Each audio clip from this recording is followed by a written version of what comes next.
Hemos mencionado que el papel de la educación no solo va dirigido a la formación como individuo, desarrollo de la persona, realización plena del ser humano para que despliegue y acceda a su realidad más profunda, más superior, sino que además va dirigida a formar ciudadanos.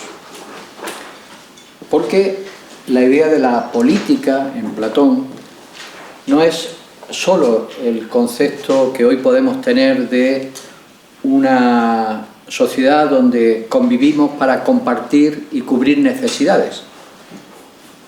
Hoy la sociedad consiste en eso. Unos aportan, es un intercambio de bienes, pero siempre prima el interés individual. El concepto de bien común en nuestro tiempo actual en gran medida ha desaparecido. Incluso cuando se habla de bien común se habla como de hacer un término, no lo tengo cuajado, una limosna, esmola. Sí, el hacer algo es extra, ¿no? Para Platón, la convivencia y la construcción de la ciudad forma parte de la realización individual. Es más, el individuo se realiza en el seno de la ciudad, porque es la ciudad, en su esfuerzo de la construcción colectiva, las que nos permite acceder a realidades que solo son posibles de la realización del conjunto. Voy a poner un ejemplo, antes de explicar esto. Imaginemos que cada uno de nosotros somos muy buenos en el desempeño de un instrumento. Uno puede ser violinista, otro pianista, y somos muy buenos, virtuosos, solistas. Y tenemos, por lo tanto, una experiencia que podemos incluso compartir. Alguien nos puede escuchar, ¿sí? Pero tan solo cuando somos capaces de armar una sinfonía donde los individuos se intercompenetran y construyen algo que es imposible construir individualmente, se accede a un nivel de vivencia y de experiencia que está vetado para un individuo solo. Y es la construcción armónica lo que hace que accedamos a una realidad superior y desarrollemos, exportemos experiencias totalmente distintas, no diferentes, de más nivel. Ahí se ve muy claramente. Para entender esto, estos términos no son platónicos, son interpretaciones modernas, ¿no? Pero si imaginamos el cosmos, el orden celeste, como macrocosmos, el mundo de los arquetipos, y el individuo como la meta donde cada alma busca realizarse en esa evolución de la propia conciencia, ¿de acuerdo? El mesocosmos, entre ese microcosmos y macrocosmos, la ciudad es el mundo intermedio donde el ser humano va a intentar recrear, siguiendo las leyes del cosmos, un orden humano. La ciudad tiene que tratar de reflejar ese orden, esas leyes superiores, donde la convivencia es el nexo que hace que cada uno realmente ocupe un lugar constructivo. Se siente parte de una unidad mayor. De ahí que de la ciudad salga el concepto de civilización. Habla de la ciudad, de la polis, porque pensemos que Grecia son ciudades-estado. No estamos hablando de civilización, pero es extrapolable el significado al concepto de civilización. Así, podemos hablar justamente de cómo la ciudad, en la medida en que encarna ese orden celeste, esos arquetipos superiores, se convierte realmente en un elemento educador y civilizador del individuo. Esos arquetipos pueden verse o no expresados en el orden de la ciudad, en las diferentes necesidades de la ciudad. Las 4 caras tradicionales de la civilización, la ciencia, el arte, la política, la religión, se pueden manifestar y expresar y desarrollar en una sociedad ignorándose y a veces en oposición. El arte y la política no parece que tengan mucho en común. De hecho, la política exige de cierto orden, mientras que el arte parece que exige de cierta anarquía o libertad, ¿no? De cierta desestructuración para crear. Digo, parece. De hecho, vamos a ver cómo las diferentes corrientes artísticas en nuestro mundo de vanguardia suelen estar en oposición con los poderes políticos.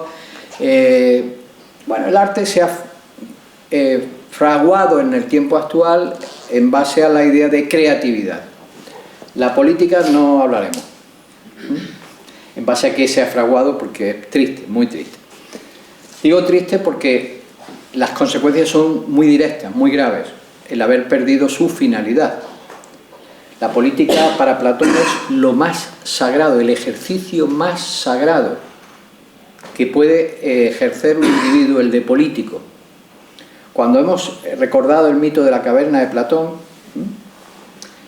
ese individuo que está encarcelado, ignora su falta de libertad, está en una terrible ignorancia, el esfuerzo que realiza por salir cuando percibe que hay una luz, que hay una posibilidad, que hay otra cosa, y escala un camino que casi no está hecho, y accede primero a los primeros conocimientos o luces racionales, que es el fuego, que es el conocer las leyes operativas de la naturaleza, pero descubre que hay algo más, una luz más superior, y bueno, y sale. Ese trasiego, ese camino es el camino del filósofo, el que busca la verdad.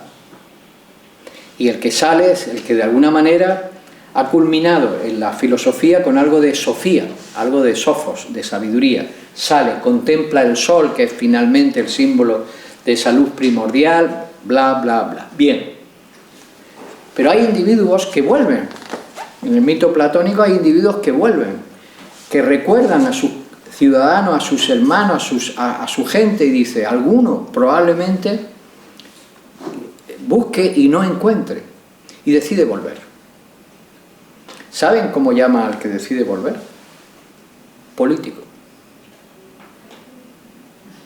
Político es el que, habiendo alcanzado un grado de libertad interior, de sabiduría, de dominio de sí mismo, decide renunciar a su propia libertad por amor a los demás para poder ayudar al resto. Dios santo. ¿Qué definición de político? Es el servidor, con mayúsculas, público. Aquel que entrega lo mejor de sí mismo para hacer el bien.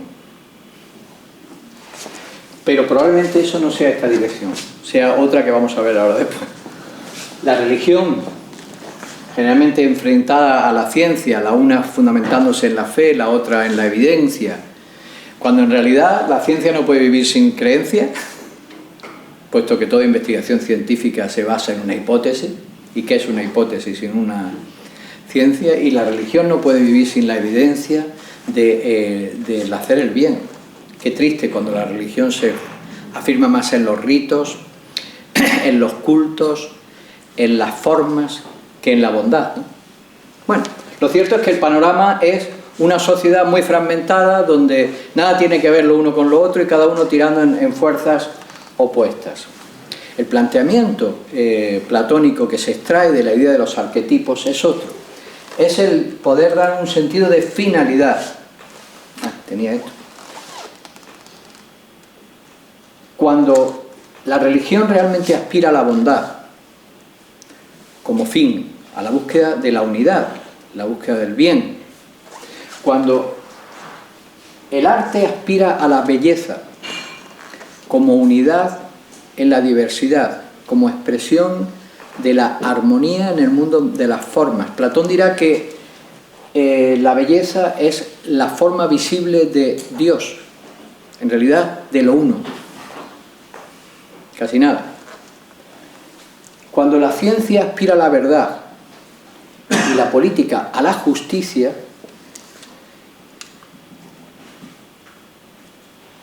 entonces la tecnología falla.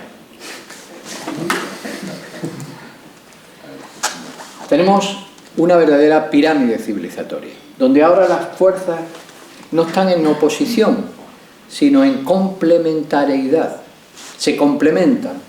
Podemos imaginar una cara de la religión buscando la expresión del bien, de la bondad, una cara del arte buscando la belleza, de la justicia, y vemos que no se oponen, se complementan, se separan abajo, en el mundo de las formas, de los modos, de los medios, pero en la esencia se encuentran. De ahí que un verdadero científico, un gran místico, pueden en un momento dado conversar y estar hablando de lo mismo. No, me pasa desapercibido unas conversaciones que se podrían producir, creo que se produjeron, entre un David Bohm, uno de los padres de la física cuántica, y el Dalai Lama. No sé si llegaron a producir, creo que sí. Están hablando de lo mismo. Están hablando, o un Einstein, cuando uno entra en sus textos filosóficos, los tiene, te das cuenta que hablando de ciencia está hablando de metafísica.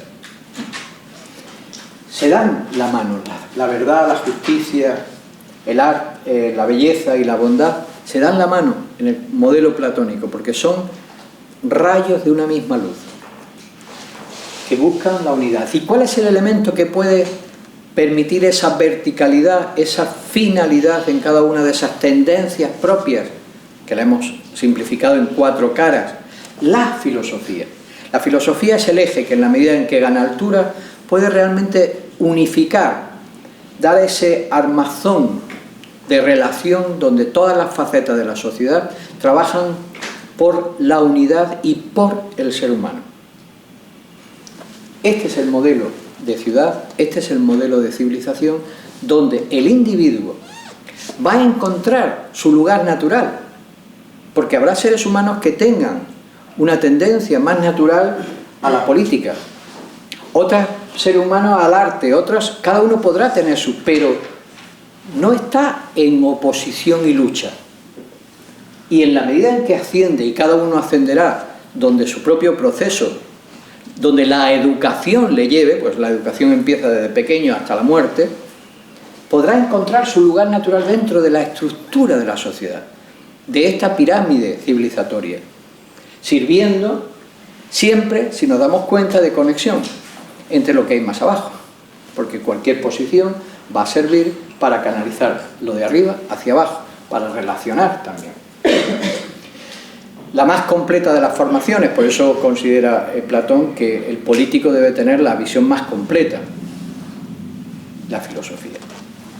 El que sigue esa visión relacionadora de todos los aspectos es el que de verdad puede gobernar, puede dirigir la educación, porque al final podemos tener el romanticismo de decir, no, que cada uno se eduque como quiera, que cada uno...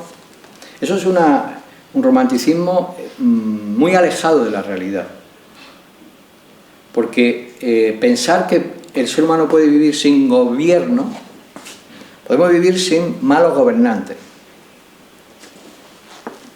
pero no podemos vivir sin gobierno. Y el gobierno va a existir siempre, porque cuando creemos que somos libres y elegimos lo que queremos, al final alguien está eligiendo. Alguien está eligiendo. Mucha gente que se considera, no, yo no sigo las corrientes de moda, yo no sigo, pero él sigue alguna. Porque no se puede ser absolutamente original, la originalidad no existe. Lo importante es que tú puedas reconocer, reflexionar y elegir qué es lo que crees que es mejor para ti. Un mundo sin gobierno no es factible, porque significaría la selva.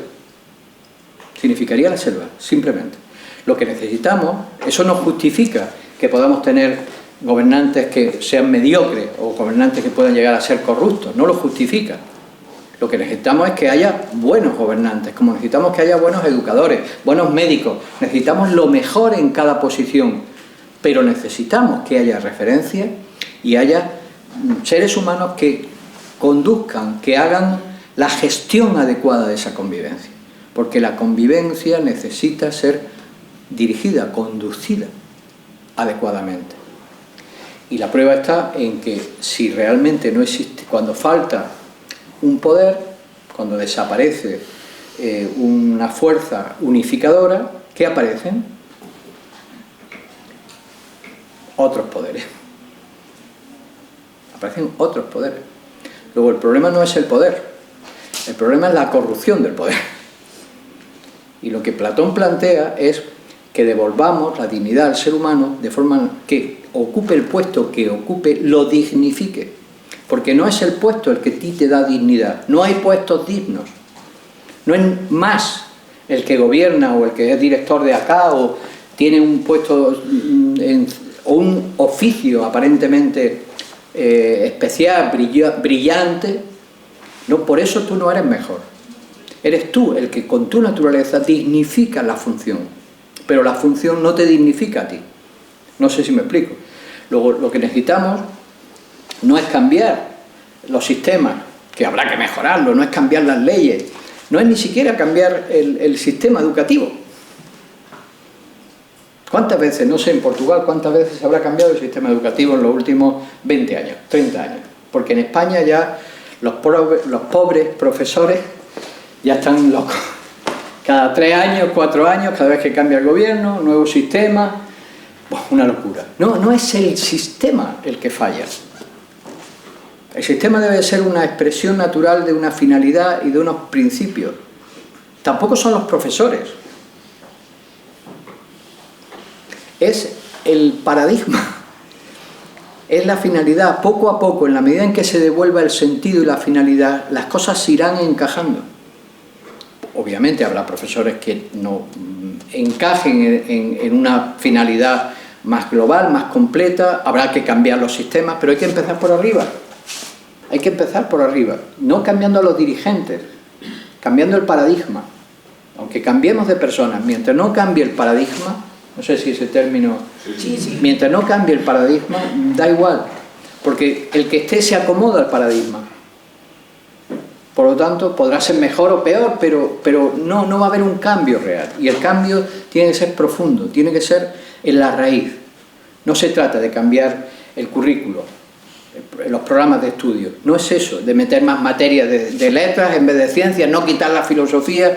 ¿Por qué ha desaparecido la filosofía? Que no sé si ha desaparecido en Portugal, pero en España la filosofía ha desaparecido de los programas de estudio. ¿Por qué? Pues era normal, si no servía para nada.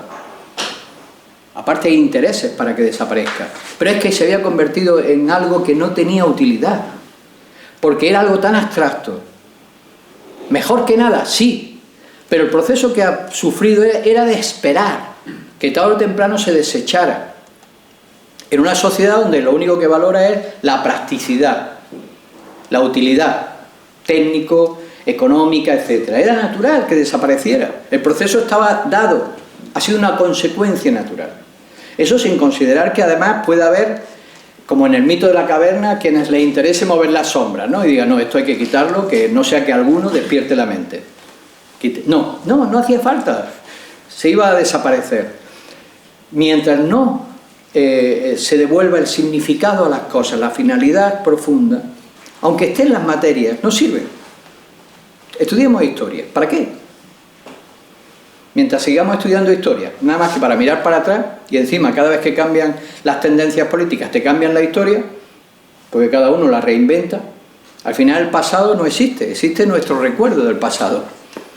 Luego lo que habrá que revisar es nuestra objetividad y saber lo importante que es ser ecuánime con el pasado para extraer experiencias, sobre todo extraer experiencias, pero no desvirtuándolo, no cogiendo la parte que me interesa, pero eso implica no estar polarizado, implica ser objetivo, y eso es donde se adquiere la no polarización, la objetividad, en un mundo donde no se prime el odio, las diferencias, donde no se tenga que clasificar a los seres humanos como de derecha o de izquierda, donde prime lo humano, que no es ni de aquí ni de allí, es común y está por encima de todos los matices que habrá que conciliar, que son necesarios, pero solo son conciliables en la medida en que haya una razón por encima, un interés común y no un interés partidista.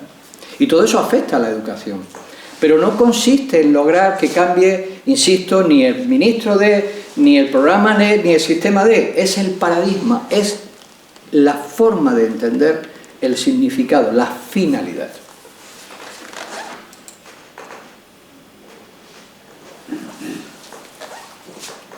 La educación para Platón debe de armonizar el desarrollo y libertad individual con el compromiso social, individuo y ciudadano. Es una síntesis de lo que estaba tratando de decir. Ni individualismo, ni, lo diré en términos políticos modernos, ni socialismo ni liberalismo absoluto, ¿no? Ni un extremo ni el otro. Pero no hablo de sistemas, hablo de mentalidades. No se puede entender una sociedad donde el fin no sea el desarrollo individual, pero no se puede entender el desarrollo individual sin el compromiso en el bien común. Luego, la sociedad no es un medio necesario, pero si pudiéramos desecharlo, desechásemos. No, es algo imprescindible en el desarrollo del ser humano. Es decir, estamos comprometidos. De alguna manera es imposible la realización de los individuos sin la realización de la sociedad. Pero la realización solo pensando en la sociedad, que es estructural, no garantiza al individuo. Luego no podemos perder nunca de vista la meta. Por eso Platón habla de la formación de los ciudadanos. Ese compromiso social solo nace del amor. Amor por los demás. De un vencer el egocentrismo y, por supuesto, el egoísmo, que va a estar siempre detrás de toda la formación, en la escala de formación que Platón desarrolla de los hombres de hierro, de bronce, de plata y de oro, de los servidores públicos y los gobernantes, donde más se debe de dar en los servidores públicos y en los gobernantes. Especialmente en los gobernantes, donde la cualificación técnica es lo menos. Lo más importante es la cualificación moral y su capacidad de comprender y captar esas leyes de la naturaleza, porque se encuentran en la punta de la pirámide. Por lo tanto, de ellos va a depender todo lo demás. Luego tienen que garantizar realmente que canalicen los principios unificadores. Al final parece que estamos hablando, en vez de educación, de política. Espero que no se malinterprete. Creo que no, ¿no? Bueno.